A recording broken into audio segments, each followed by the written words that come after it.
Hello friends, welcome to my YouTube channel. आज का lecture बहुत ही इंटरेस्टिंग होने वाला है। आज के लेक्चर में हम देखेंगे कि जो शहर हैं वो किस नदी के किनारे बसे हुए हैं। बड़े बड़े जो शहर हैं वो कौन सी नदियों के किनारे हैं, तो अलग अलग है। इनसे क्वेश्चन कई बार एग्जाम में पूछा जाता है, तो इस वीडियो को लास्ट तक देखना। नदियों के किनारे शहर, यानी नदियों के किनारे कौन कौन से शहर है, कौन सी नदी के किनारे कौन सा शहर है। पहला है दिल्ली।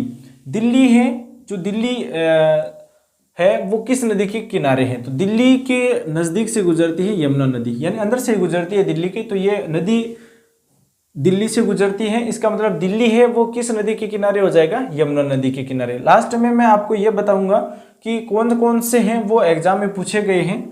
और 2 नंबर पर आता है लखनऊ। लखनऊ है वो है गोमती नदी। लखनऊ है वो गोमती नदी के किनारे है। लखनऊ शहर है वो गोमती नदी के किनारे है। दिल्ली कहाँ पर है, यमुना नदी के किनारे है। अगला है आगरा। आगरा किस नदी के किनारे है, आगरा है यमुना नदी के किनारे। यमुना नदी के किनारे एक तो दिल्ली है, दूसरा है आगरा। तीसरा है वाराणसी। वाराणसी है वो किस नदी के किनारे है, गंगा नदी के किनारे है। वाराणसी गंगा नदी के किनारे है। और अगला है अहमदाबाद। अहमदाबाद कहाँ पर है, गुजरात में है। और अहमदाबाद किस नदी के किनारे है, साबरमती नदी के किनारे है अहमदाबाद, ठीक है। उसके बाद में है विजयवाड़ा। विजयवाड़ा है वो किस नदी के किनारे है, कृष्णा नदी के किनारे है, साउथ में है, ठीक है। विजयवाड़ा है वो कृष्णा नदी के किनारे हैं। अयोध्या। अयोध्या किस नदी के किनारे हैं, तो अयोध्या सरयू नदी के किनारे है अयोध्या। उसके बाद में है श्रीनगर। श्रीनगर है वो झेलम नदी के किनारे हैं। श्रीनगर कहाँ पर है, उत्तर की तरफ है इंडिया में, तो ये झेलम नदी के किनारे हैं।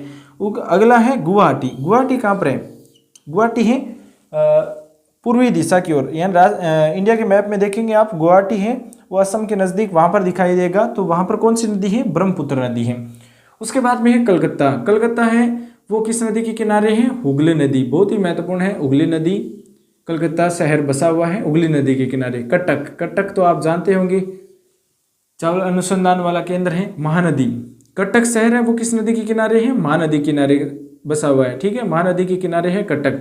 उसके बाद में हैदराबाद, बहुत ही महत्वपूर्ण है हैदराबाद, मूसी नदी, मूसी नदी के किनारे बसा हुआ है हैदराबाद। नासिक। नासिक है वो है गोदावरी नदी के किनारे, गोदावरी नदी के किनारे पर बसा हुआ है नासिक। सूरत। सूरत है वो ताप्ती नदी के किनारे है। सूरत किस नदी के किनारे है, ताप्ती नदी। और सूरत कहाँ पर है, गुजरात में है, ठीक है। फिर है लेह। लेह है वो सिंध नदी के किनारे बसा हुआ है लेह शहर। उज्जैन। उज्जैन है वो क्षिप्रा नदी के किनारे है। उज्जैन क्षिप्रा नदी के किनारे है। और कानपुर कहाँ पर है, गंगा नदी के किनारे है। तो ये शहर थे जो नदियों के किनारे बसे हुए हैं। एक बार फिर से देखेंगे, दिल्ली यमुना नदी, लखनऊ गोमती नदी, आगरा यमुना नदी, वाराणसी गंगा नदी, अहमदाबाद साबरमती, और विजयवाड़ा कृष्णा नदी, अयोध्या सरयू नदी, श्रीनगर झेलम नदी, और गुवाहाटी ब्रह्मपुत्र नदी। कलकत्ता हुगली नदी के किनारे है। कटक महानदी के किनारे है। हैदराबाद मूसी नदी के किनारे है। नासिक गोदावरी नदी के किनारे है। सूरत ताप्ती नदी के किनारे है। लेह सिंध नदी के किनारे है।